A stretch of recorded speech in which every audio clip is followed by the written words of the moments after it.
Hello, beautiful soul family. Rebecca here, your vibe mentor, bringing you another video for the Monday Magic Intuitive Energy reading. I'm so excited to be here with you. Monday is a beautiful day when you are living your purpose.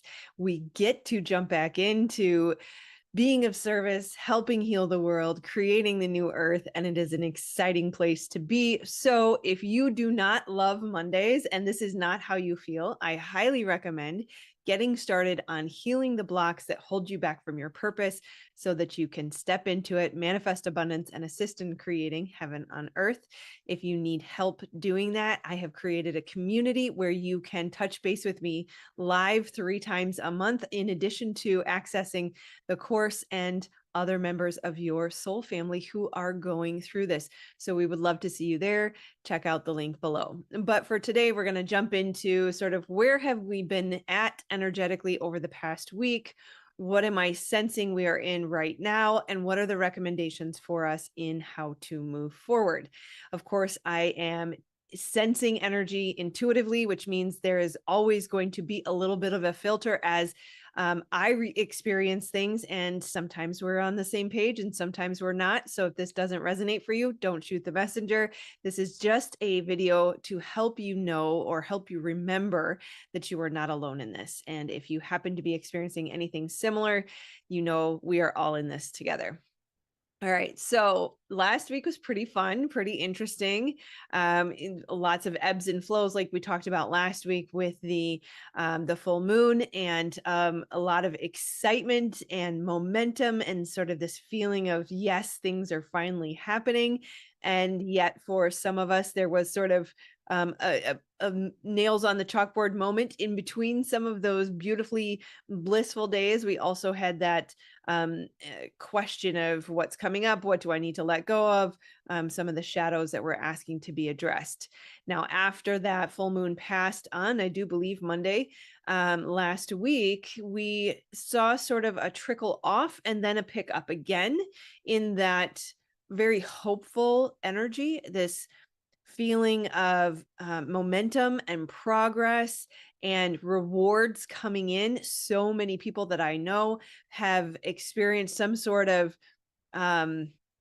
you could say, receiving big money, receiving promotions, meeting the love of their life, the business, hiring a new full-time employee for the first time, things that feel like sort of our ship is coming in, whatever our manifestation is finally materializing in the tangible realm, whatever you have been focusing on or working towards is starting to show evidence that it is here. It has finally arrived in physical form, and it is no longer just an idea or a manifestation out in the ether coming towards you. We're starting to see the evidence of that materialization, right? Big, beautiful energies.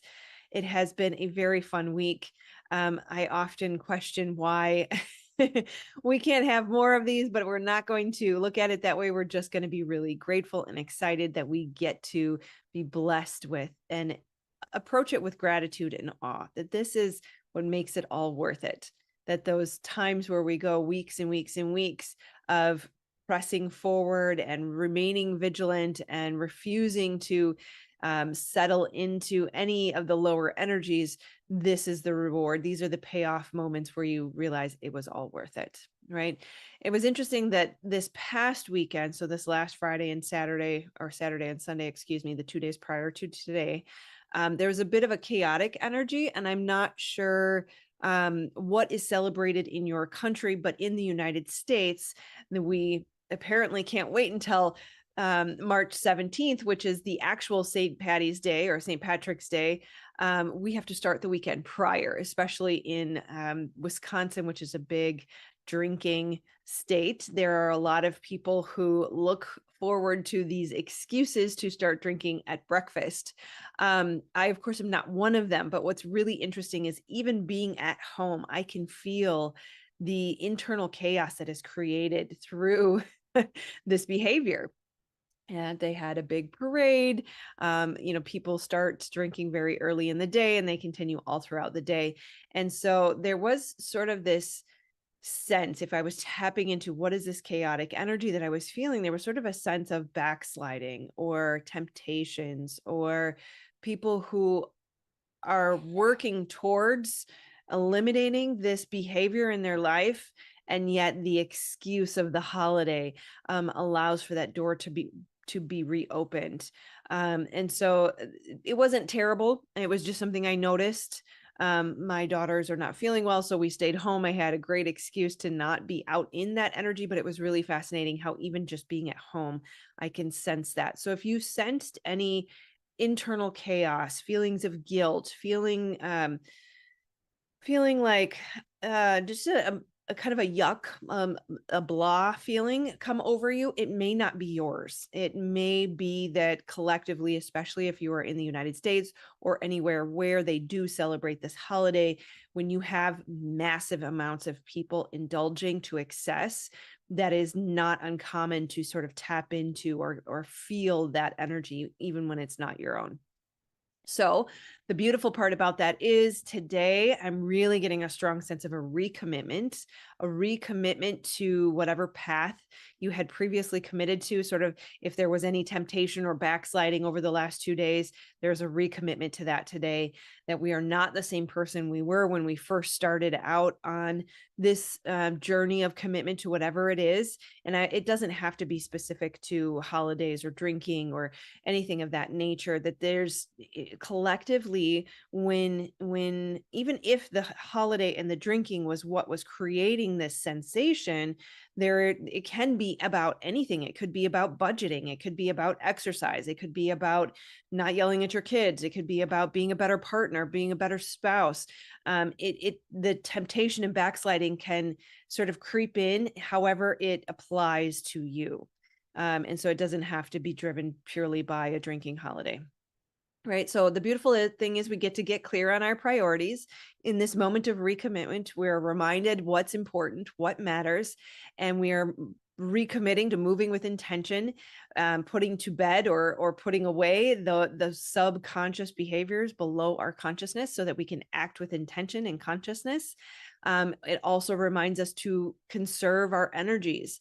It's very interesting because I did have sort of this feeling of lower energy or a bit more fatigue or not feeling as rested as I normally would. And again, I think that's part of the collective hangover, if you will. But it reminds me today, I bought more supplements. I bought more, green powder. We're reaffirming our commitment to health and using our energy wisely. And that's part of acting with intention, is being very cautious and careful that even if I eat a piece of cake, I know that there's going to be a decline in my energy. I know that more of my physical body's energy is going to have to go towards processing this thing that wouldn't have taken as much energy had I had a banana or some dried fruit. So it brings us to this recommitment and a reevaluation of how we use our energy so that we can move intentionally throughout our lives, and recognizing there's a strong sense today that whatever is coming is going to require more energy from us. And so this recommitment to conserving energy or using our energy wisely is important in how we move forward. And I very much have a solar plexus response to that. So that's telling us to remember to use our power and authority in our lives wisely, that we can give away our energy and our focus and our attention. If we are not careful, we can give it to the wrong things or put our energy in the wrong places. Right. We are also, I'm noticing too, the tendency or the suggestion that we reaffirm that all is well. And it was interesting because this showed up for me again, being able to tap into this collective energy and sensing that sort of feeling of backsliding and reaffirming to myself, all is well, not just in my life and not just because that energy is not mine, but in general, right? it's almost a delusional insistence on there are no problems. And especially if you've experienced trauma, you'll have that tendency where the mind is always looking for the problem. The mind is always scanning the world, trying to figure out what's going to go wrong and what solution do I need to put into place to combat it, and refusing to allow that. Noticing in every single second that the thoughts want to go negative, noticing in your body when the thought does start to go down a negative path, how that feels in your body, and calling it back and calling it back and calling it back, and refusing to let in anything that is even remotely suggested to partially be a problem. Zero space for anything to look like it's not okay. And the way that would show up for me is everything's fine. I'm fine. All is well. There's no problem. All's good. Everything's okay. There are no issues. There's nothing to feel bad about. I'm doing fine. Everything's well. Even if there was an oops or a hiccup, it's okay. It doesn't matter. There is zero reason for anything to not be okay. Everything is perfect. Everything is fine. All is well. We're moving in the right direction, right? There's divine grace at all times being given to you. It is up to us to choose to receive and give that to ourselves. Nothing but grace is allowed, right? Noticing any activation that happens in the body when there is that even subconscious tendency to move towards there being a problem, noticing the nervous system state and stopping it. Unless, of course, you need to be activated to accomplish something or to, run away from a tiger. But beyond that, just absolute insistence that there are no problems. And that, of course, leads into, but it really looks like there's problems out there. And it doesn't matter, right? The collapse has been happening for a long time. It is just becoming more apparent. There are more tangible things around us collapsing, like Silicon Valley banks, and that's still okay. There is zero excuse, there is zero reason, there is zero external evidence for us to panic, ever. To allow the fear in, to allow the worry in, to allow the hypervigilance in. This is where delusional insistence on everything being okay is required, and it's not logical. Here's the thing. The rules that were defined that we now call logic were created by man. In the product development world, it is known that humans will always make mistakes, and that's okay. But there's an assumption that there is a flaw if it is made by man. And so what that means is the way that we're told to move through life. Be reasonable, be grounded, be realistic, have realistic expectations. The world is crumbling. You should be freaking out. That's logic. But that's not how the world works. That is not taking into account universal laws of energy and manifestation and creation. Logic, by God's laws, by the universal laws, are very different than the man-made laws. And so while we may say it's delusional, it's actually intentional use of our creative energies and force. That when we choose to refuse to look at the problems and the crumbling, we are not feeding it. That we are focusing on what we want to create. And what's happening right now is forcing those who refuse to believe that there was a problem to see the problem. But for those of us who have seen the problem and known there was a problem for a very long time, our job is to no longer look at the problem. Our job is to look at what we're creating. So we have to think about, and the note was a reiteration of something that came through a couple of weeks ago, put the fear porn down. Stop looking at it. You already know there's going to be a financial collapse. You already know the recession is coming. You already know corruption, and all the other things. We don't need to use the trigger words that are going to cause the channel to be taken down. We don't need to talk about it. We don't need to look at it. And for those of you who don't know, if you want to know and you're not sure what I'm talking about, send me a message. We can talk offline. But most of the members of this community can see the world is falling apart, and that's a good thing. Let it fall apart. Don't look at it. You know enough already. What we want to focus on is what we want to grow. So keep your eyes on God. Yes, let it crumble around you, but know that just like when you are driving, you have to look where you're going. If you're so busy looking at the car accident as you drive by, you are going to run into the person in front of you or veer off the road in the direction of where you're looking. We have to keep our eyes on what we are trying to create, keep our eyes on God, be still and know that I am God. You were made for such a time as this. And that means that you have everything you need within you, not only to survive, but to thrive in this environment. What that means is this is why you are here. If you are on this channel, if you're watching this video, if you are part of this community, if you have felt that yearning and that calling towards purpose, you know that there is more to life. You are tired of the hustle and grind culture. You are ready to move into a life filled with joy and purpose and contribution and to do something that matters in the world. You were made for such a time as this. I love the full body goosebumps that say yes. If you feel like a misfit, if you feel like you don't fit in, if you felt like this is not home and I just want to go home, this is why.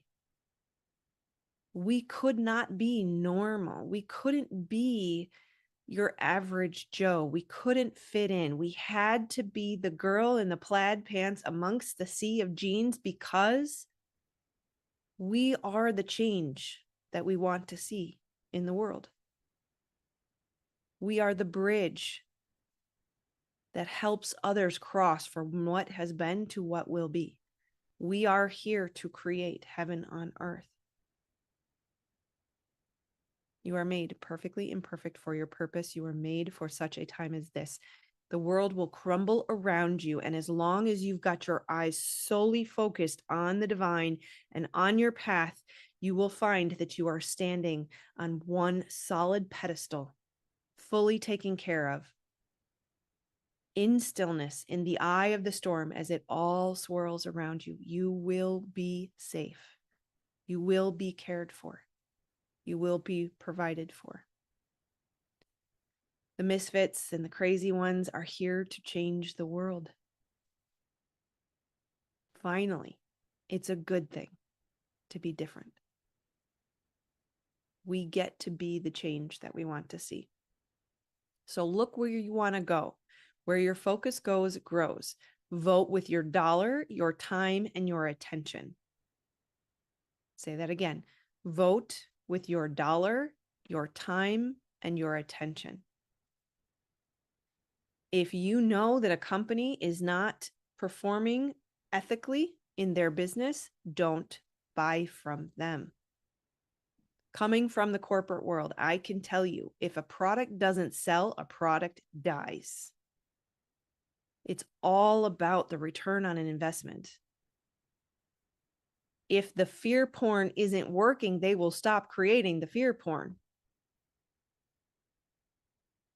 If you don't want toxins in your food, buy organic. Don't give them your dollar. But also, don't give them your time or attention. Watching the news, clicking on the fear porn, it will create more of it. You vote with your dollar, your time, and your attention. Get clear on what you want. Get clear on what you are creating, because what you're looking at and what you're thinking about, you are creating more of. So ask yourself in this moment, 80% of your thoughts, is it positive or is it negative? Because it's usually about an 80-20 rule, right? You need that 80% to be focused on what you want to grow. And I hear a lot of yeah, buts. And I will say this: you are the creator of your life. And if you are creating through a yeah, but a limitation, that is something that you are putting on yourself, and you have the authority to remove. You have the ability to shift and change in every single moment, even if it seems difficult or impossible. Getting a little dry here. So the winds of change are upon us. I'm sure you have noticed. You can feel the momentum. March is big. We've talked about planets changing. Saturn has already moved into Pisces, and Pluto is moving into Aquarius in March 23rd. So the momentum is going to continue. Then we roll into eclipse season. So we're looking at a good 2-3 months of pretty significant change here. Just don't look back. Don't look back. In the story, the biblical story of I think it was Sodom and Gomorrah, the city was turning to salt because it was so evil. And the family that was asked to leave was told not to look back. And the wife looked back and she turned to a pillar of salt. And so that is a recommendation of where we're at right now: is stop looking backwards, start looking forwards. Use your magic. Use your magic. Understand you are a creator. You're creating all the time. The question is, are you creating with intention, what you want to see in the world, or are you creating more of the same by looking backwards? Monitor your thoughts and know that you've got to shift into that 80% focused on what you want to build, and 20% is the management of the echo of the past of what we've already created. Reclaim your power and authority. And here's one tip, my favorite tip for anyone who's feeling stuck. They don't know how to shift and change or move. Remain as king when you are asking a question. Look at the etymology of the word asking. It is as king. You are the king when you ask intelligent questions. You erect limitations when you make declarative statements. So if you say, I want to heal, but I can't hire a coach, you have created your own limitations. I want to live in a more like-minded community, but I can't because I don't have the money. I don't have a job. I can't leave the country. I have a family, whatever that is, right? The I can't or the yeah, but whatever follows that is a limitation you have created for yourself. Now, that doesn't mean it's not a real challenge, but it does mean that it's not permanent. It's not something indefinite. You can shift and change it. So let's say it a different way. If you want to move, if your country is making you unhappy or your city is making you unhappy, whatever it is, you ask the question. You remain as king by asking the question, how can I make this work? How can I move to a new city? Right? When we are told to keep our eyes on God or follow our guidance, usually the next question is, how do I do that? What does that even mean? To keep my eyes on God means I am constantly surrendering those thoughts of yeah, but, or limiting beliefs, and saying, how can I make this work? Right? Things aren't comfortable in my business. I don't have enough space for content creation. Got too many clients. I need to make a shift. The question is, how can I make this work? How can I be of service and have clients and also find the time to create? When I ask that question, ideas come, resources come. I have my first full-time employee starting April 1st.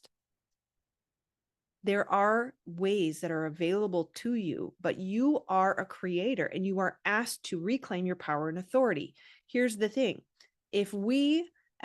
Imagine you're a parent. If you do everything for your kid, you solve all their problems for them, you don't help them, you actually hurt them. The divine is our parent. The parent we wish we always had, the one that loves us as best a perfect parent could, which means you are going to be asked to solve your problems, not alone, but in conjunction with Source. That means you are 50% of the equation. That means that if you are not claiming your power and authority and dominion over your life, you will not see solutions because you are 50% of the equation. And it may not be 50-50, it may be 80-20. Likely, I'm getting a yes, it's closer to 70-30, 80-20. But we still are part of the component. We are still part of the algorithm. And if we are not doing our job, we are not participating in the process, we will not see progress. It is only when you stop playing the victim and start owning your power and authority, asking the questions, the divine will do the heavy lifting. Here's the fun part. You don't have to carry the weight of the world. It's not solely up to you, but you have to participate. There is no participation award either. The divine wants you to step into your power. It will not do it for you. You have to own your portion of the algorithm. So remain as king, asking intelligent questions. How can I make this work? What is my next right step?